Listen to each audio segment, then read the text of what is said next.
felt humiliated. Nobody was watching, which is good. It was just us in the cave. But yeah, she climbed on a rock, and yeah, we're still friends to this day. I mean, I'm fine with being friends with girls. Not a lot of guys are, but anyway, this made me think about my narrative, right? The narrative made sense. If a girl is asking you to go camping with you, go camping with you of the opposite sex, camping with someone of the opposite sex, it would make sense, especially if it's 3 days being alone with the guy, that there's some romantic interest. Well, that wasn't the case. Um, I now learned from that experience, even though it was humiliating, that it was a fascinating story because, yeah, it hurt for a bit, but it made me realize that I can share this story with anybody and they can enjoy it, just like you guys enjoyed it. So my topic goes with uncommon narratives are more fascinating. Um, I, to this day, I will never forget that experience, but it made me who I am and experience growth. Number one, I should have asked for consent, and number two, I should have known the expectations.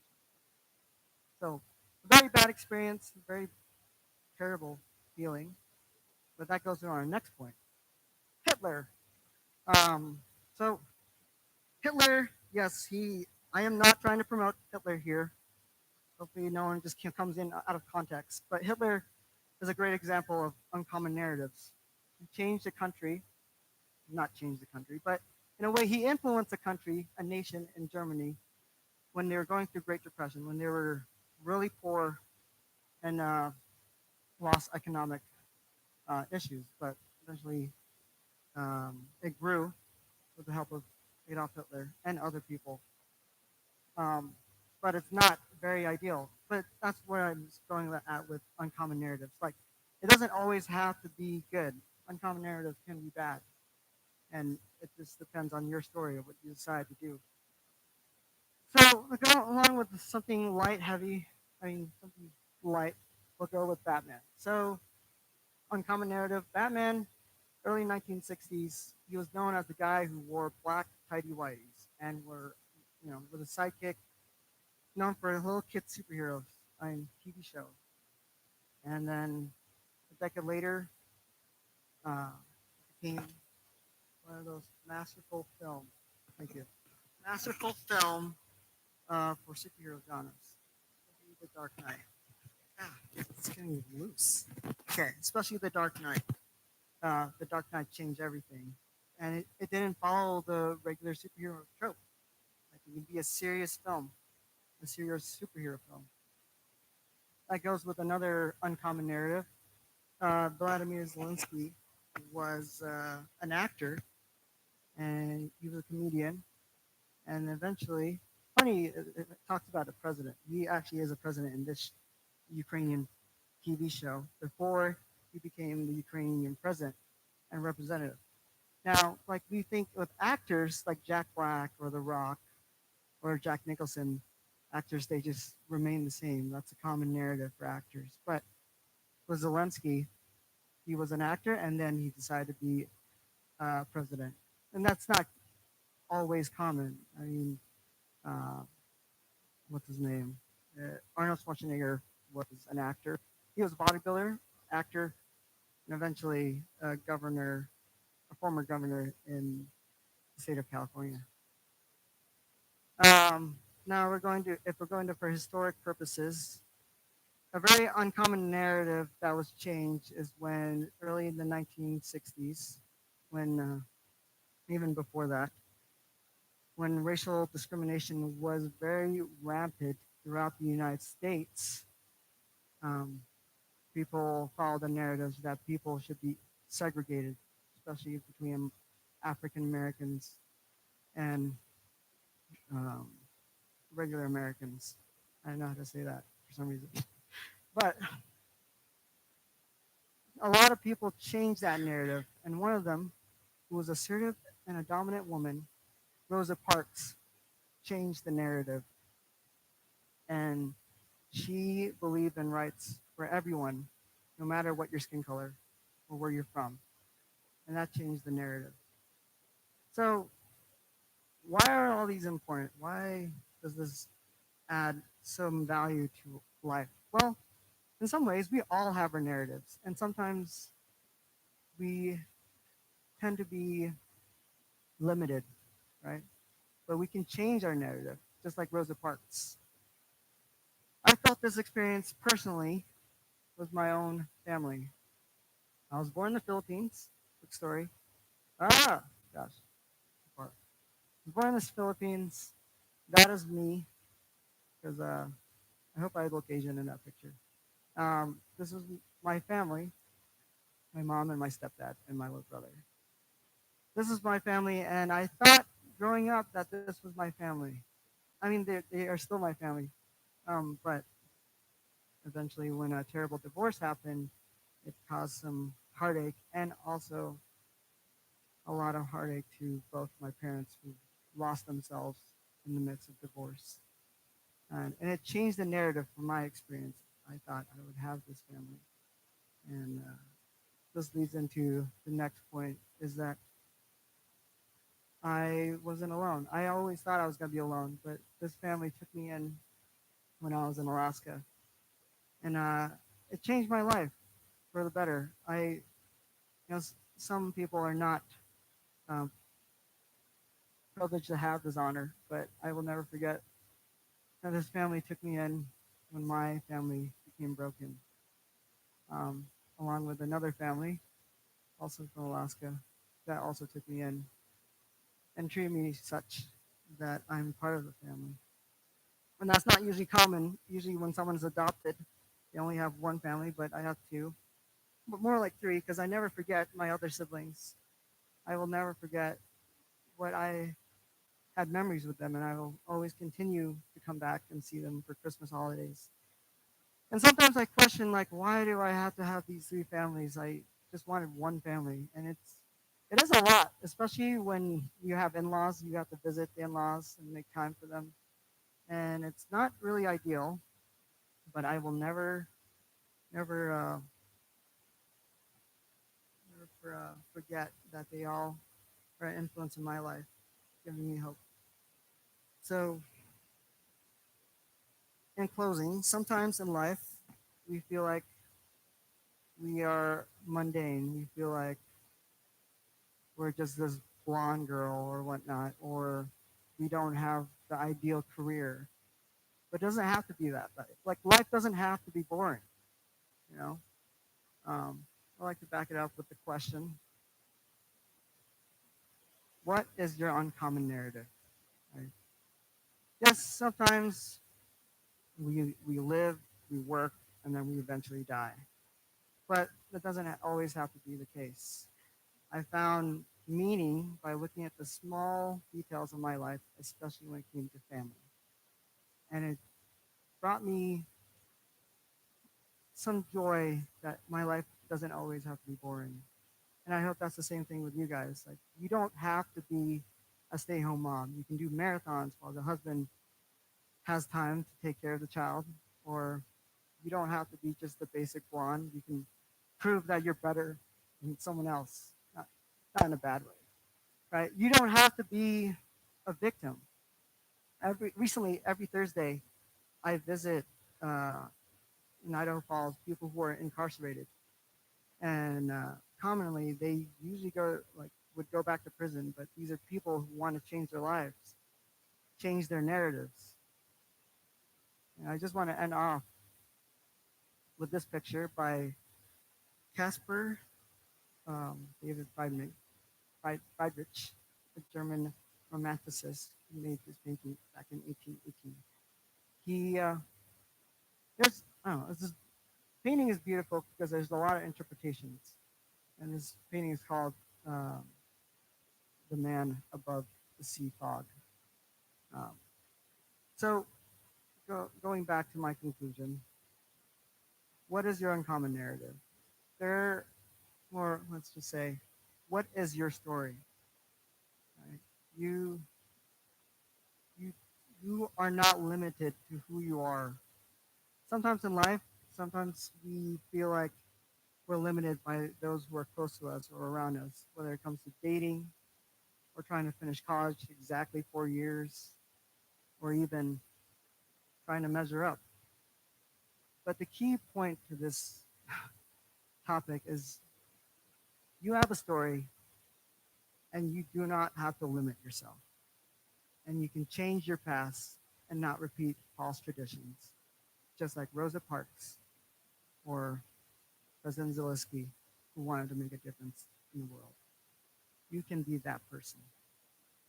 Thank you.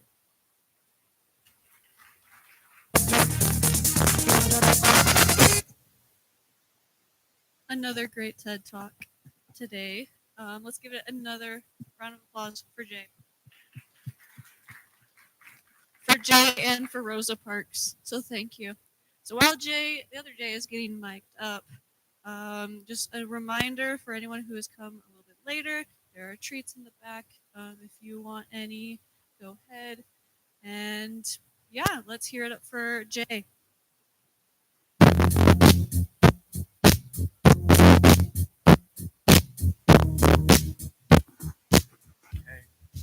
think I turned the mic back on. So I'd like to start with a quick survey. How many people in here consume media? Okay. If you didn't put your hand up, I know you're lying because we all consume media at this point. Everything, almost everything we interact with is media now. I mean, you read a book, you watch a movie, TV, it's all media. Um, I consume a lot of media personally. When I wake up, I have my phone here. My alarm goes off, and the next thing I know, I'm on my phone for 30 minutes, and I'm late for class. And then I consume media on my way to class, in between classes, at work, when I go home. So it's a lot. And I think that our consumption of media is not only harming ourselves, but those around us. And I came to this realization when I was talking with a friend the other day, and I was sharing about this documentary I started watching. I thought it was pretty cool. And we ended up talking about true crime. And then after, after we finished talking, I said, you know, that's cool. Like, true crime's cool. And that's how the conversation ended, which I thought, no, that's not cool to call these stories of people who are going missing or bad things are happening as cool. And I think that's where this comes in, the harming ourselves and others. So on August 30th, 2023, the Ruby Frankie and Jody Hildebrandt were arrested on 6 counts of aggravated child abuse. Now, I know a lot of people probably recognize these names or these pictures. This was pretty big for the rest of 2023. This was talked about until around February 20th, 2024. Jody Hildebrandt was, or not Jody Hildebrandt, Ruby Frankie was pled guilty for 4 of those counts of aggravated child abuse. Now, this story involves a whole family. They got a lot of press coverage, a lot of news outlets were talking about it, and a little over a year after their arrest, Lifetime TV put out a movie trailer for a movie titled Mormon Mom Gone Wrong, the Ruby Frankie story. Now, this TV show or movie was released very quickly. It was used just it was just using news sources, and it's a recreation, which means essentially just a retelling of a story using actors. Now, I bring this up because the eldest daughter, Shirai Frankie, had this to say about the movie. So she said, a note about the Lifetime movie coming out about my family. I saw the trailer suddenly in class and had an anxiety attack. None of us were contacted about the movie. None of the proceeds are going to the kids. This movie is trash and only hurts my siblings more. Please do not support this movie. So, this movie, which was released very quickly, ended up harming the family that was directly involved. They already had the news. They were getting a lot of press coverage. I'm sure that takes a lot on them, but this, in her post, she actually calls out directly saying she had an attack, something that is very real and can happen to people. And that's a result of this movie coming out. So I think this story, um,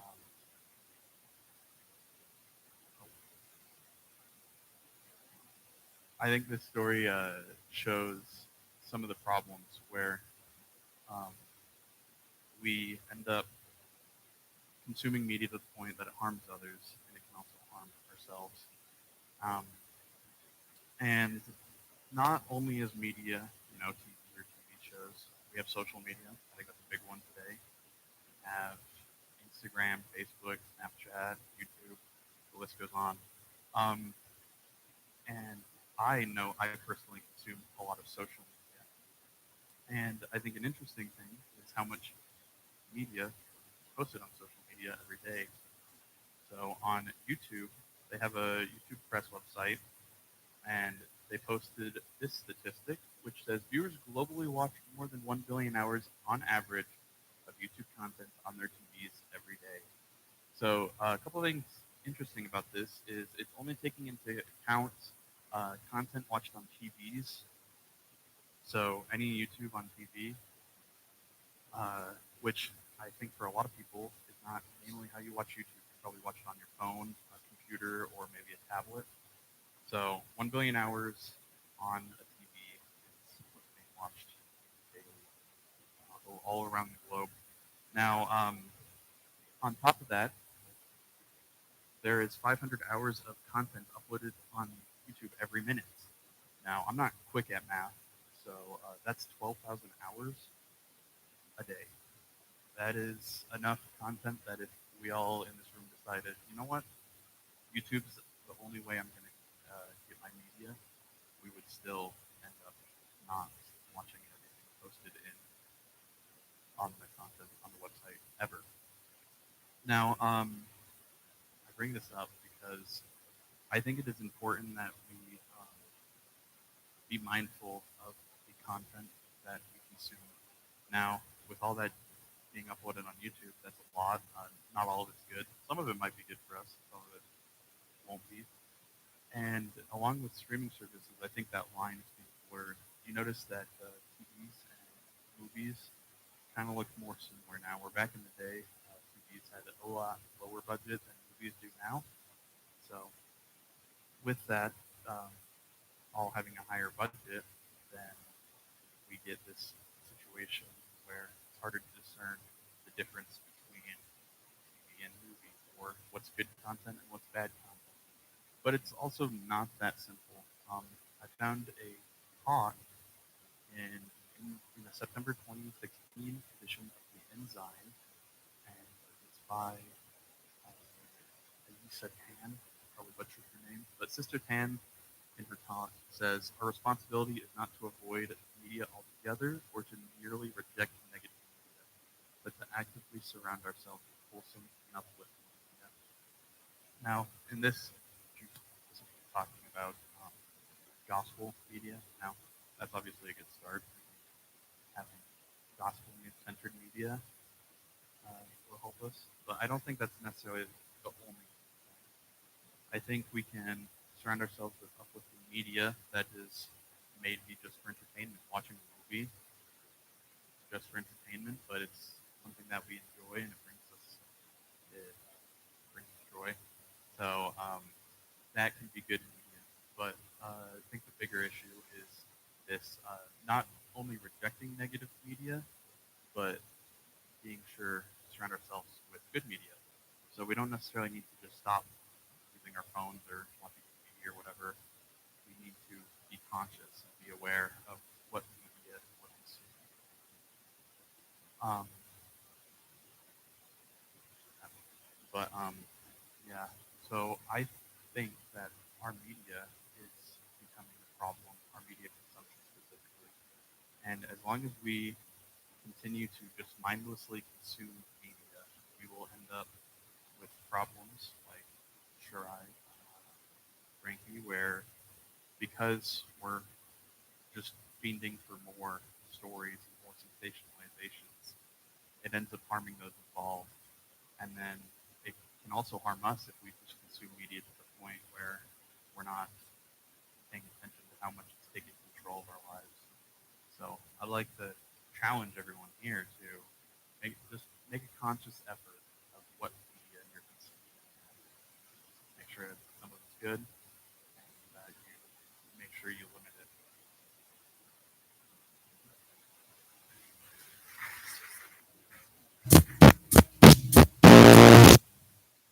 All right, so we've had 3 amazing talks so far. We're going to give you guys like a 2-minute stretch break. So you can do that, and then we'll hear from Connors. Do that.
Hey everybody, my name is Connor McDevitt, and today I'm going to be talking about is creativity important, and kind of answering that question. So, what were my first experiences with creativity?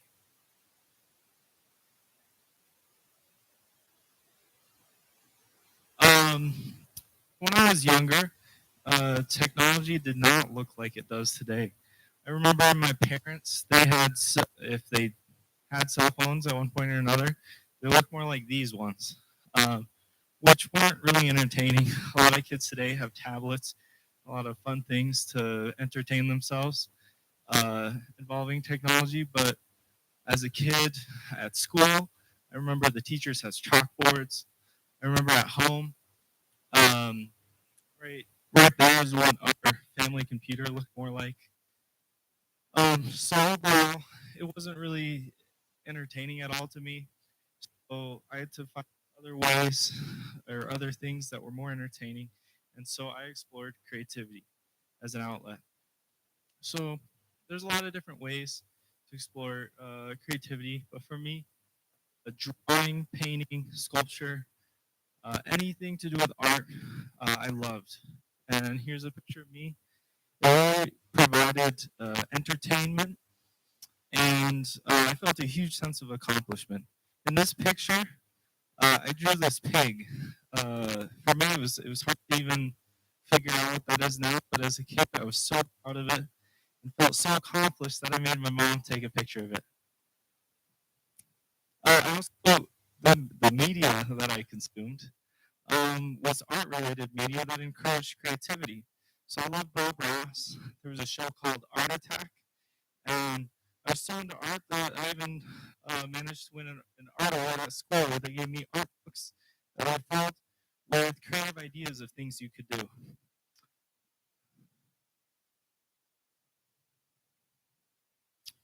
I lived in Spain as a kid, and my best friend's dad made this show called Pocoyo, which was one of the most popular shows in Europe.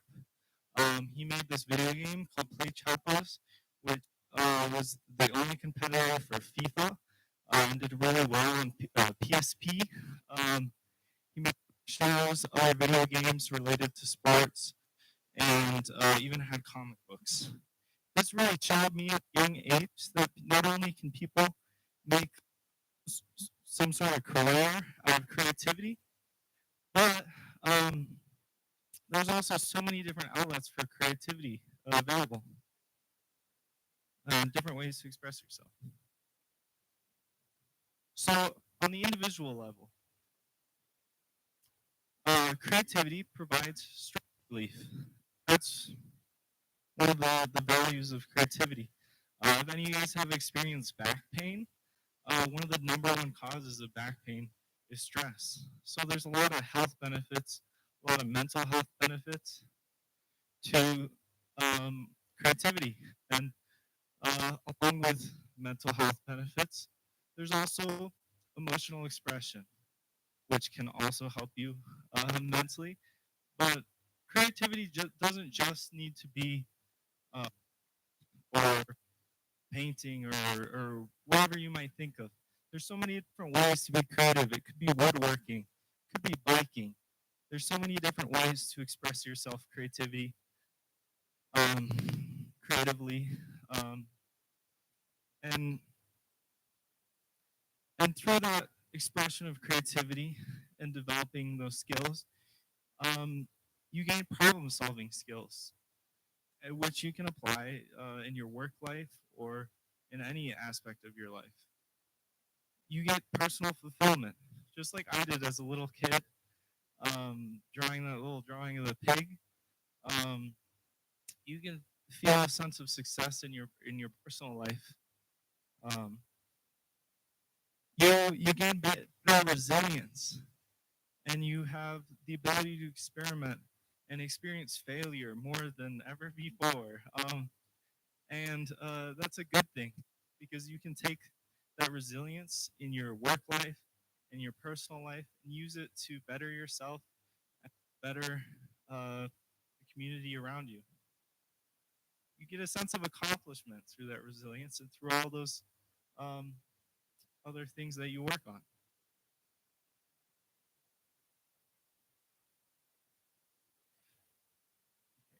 The clicker is not great. So here, my 89-year-old father recently started going to a community center, and he's really old, but he decided that he wanted to pick up sculpture and he wanted to socialize. I think that's amazing that exploring creativity can provide a place for people to have social interactions, social connections, create friendship, but also he's 89 years old and he hasn't given up on learning and trying to be the best version of himself. It's broken. Okay. Creativity in society. A lot of recorded history wouldn't exist without creativity. Think of the pyramids, you think of the Parthenon, think of all the paintings in museums. A lot of what we know about what people ate, how they dress, their culture, is just because of creativity and creative projects.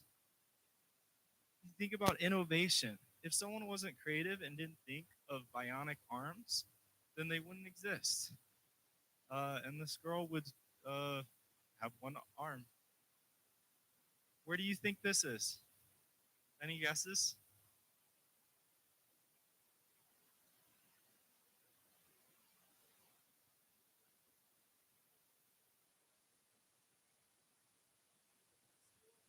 That's the outside of a prison. Um, so here's an inmate painting the prison. Um, because of this, the inmates are able to explore their creativity, explore their self-expression, and in all the prisons where they've had programs like this that give the opportunity to let the prisoners paint murals or enjoy the view of murals, there's been less violence in the prisons. And that's because, I think it's because it allows them to feel more human and have a beautiful view and be able to express themselves. Okay. Here's just some cool examples of creativity. Here's a water fountain where the water goes down and then it gives water to your dog at a park. A lot of times there's no way for a dog to have water at a park. Here's a grocery store. Somebody that works at the grocery store thought to put a basket there. As I know I go to Walmart and if there's something I don't want, I just throw it in a random aisle, and I know that's not good. But if this existed in more places and people, businesses had the creativity to do that, it would make the employees' lives a lot easier. Here's a bench, a public bench. A lot of times, public benches are disgusting or wet. And with this, you just spin it, and uh, and then you have a nice clean bench. Uh, Here, color-coded baskets, so that you can choose if you want someone to hassle you or help you when you're shopping. Here is a park bench. Most parks, kids are at parks, and there's no benches for them to sit at. But here, there's a place for the kids to sit at. There's a place for the toddler. Um, there's an avocado up there. You can actually tell the ripeness just based on the creativity of that sticker. Here's a chair. There's a place to put your purse. A lot of places, women don't have places to put their purse. They have a purse. These are just simple solutions being applied by creative people and creative people coming up with these solutions to make life better and society better. So I'll end. Is creativity important? I would say yes. Creativity is important. And so I invite you all to explore different ways of being creative, explore failure, explore um, just things that you enjoy that make us all human. Uh, yeah, creativity is important. Thank you.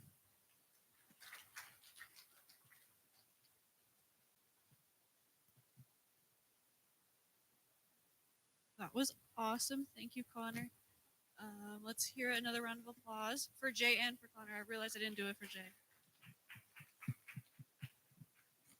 And we're going to hear from our final speaker, Sam, today. He'll be the last one for today, so get your treats now while you still can, or afterwards. But I would probably eat the treats while I hear this head talk, but it's up to you guys. So let's get into it.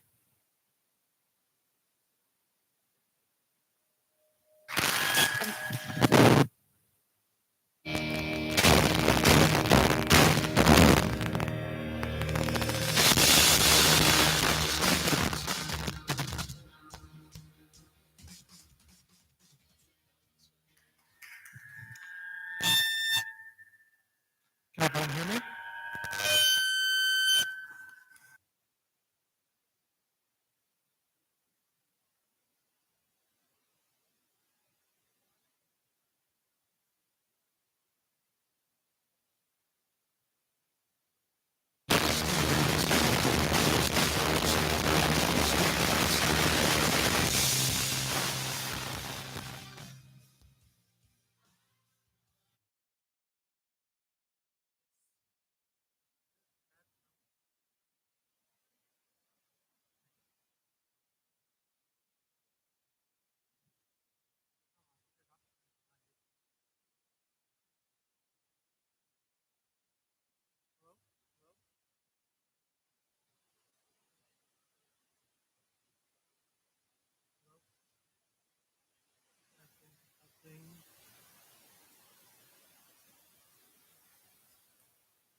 This one should work.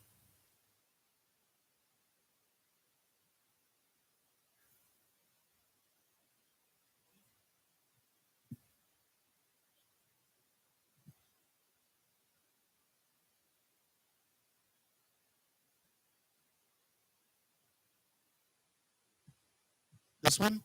Okay, there we go. All right, thank you for your patience.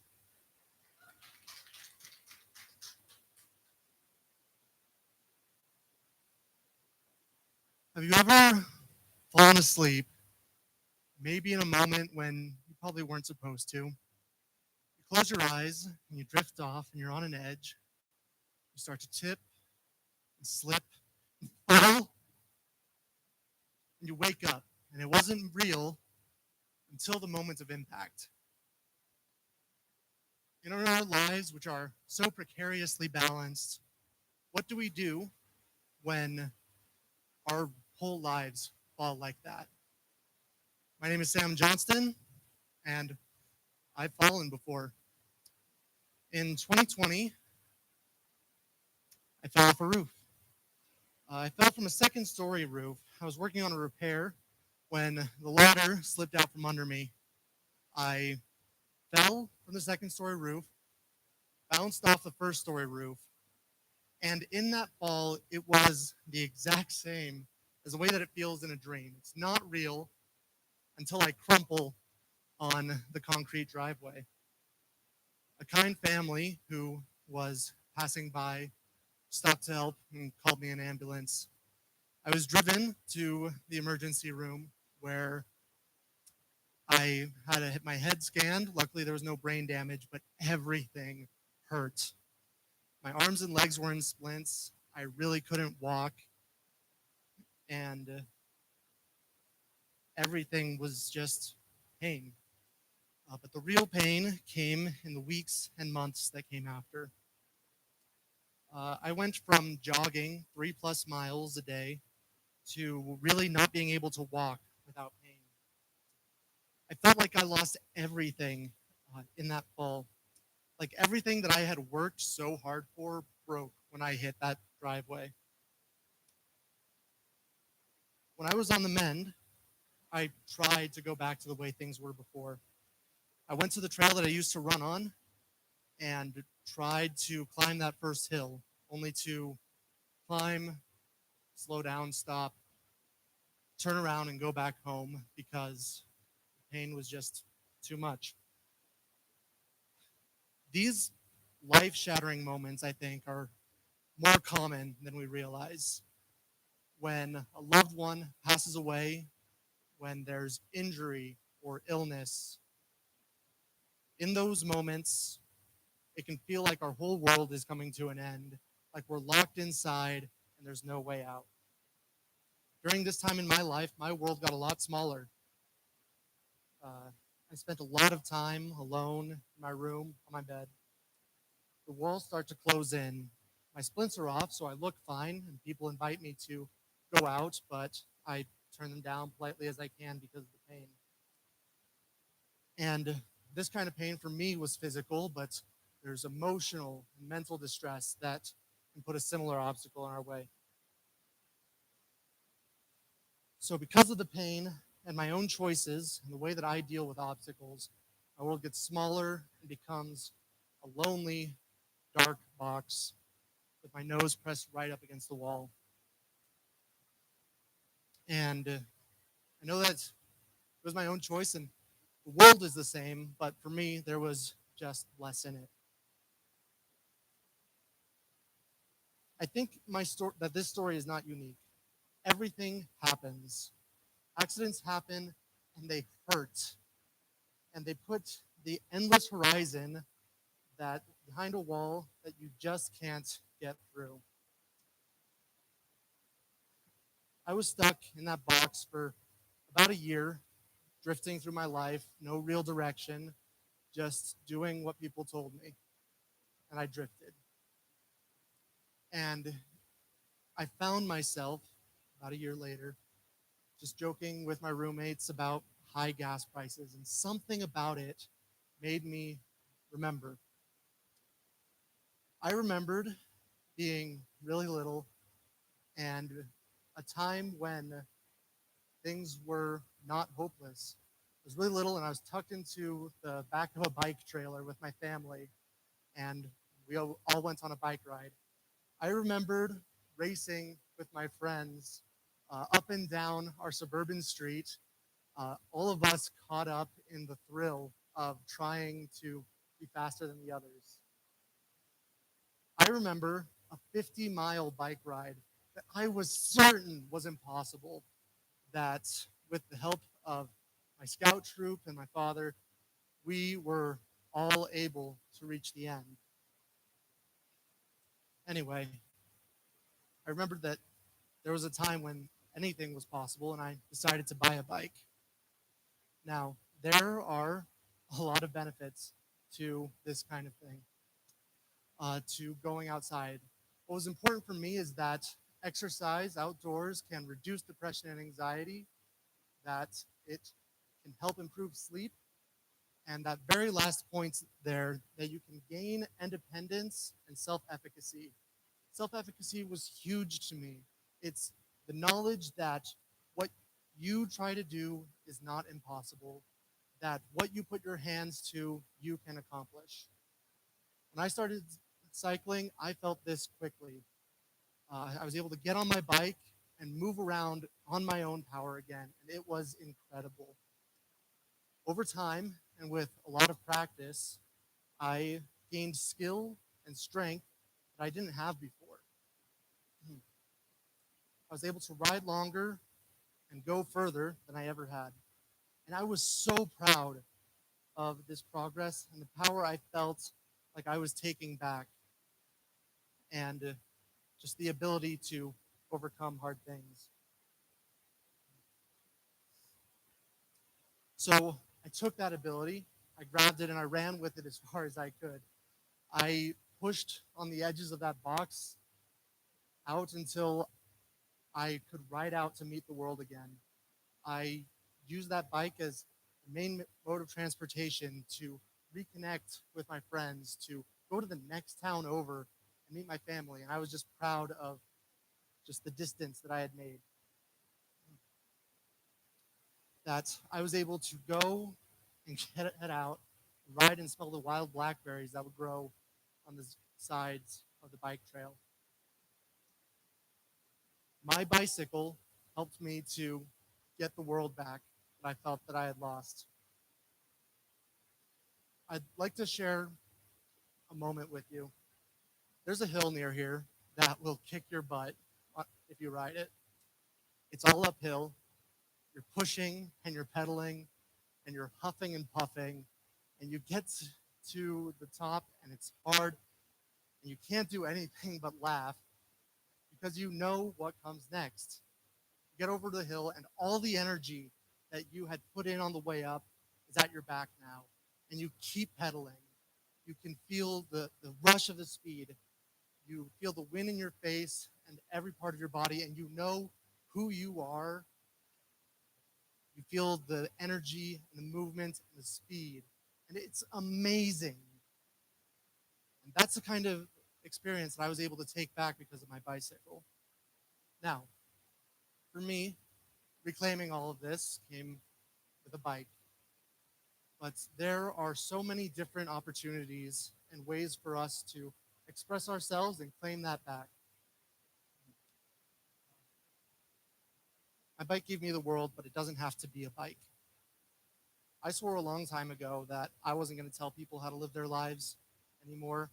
I'm not an expert on overcoming hopelessness or dealing with long-term pain. I can tell you what worked for me. This worked for me, but it's not for everybody. But if you feel like the horizon is behind a barrier, that something in your life is lost, then maybe you can find it in the saddle of your bike. Thank you.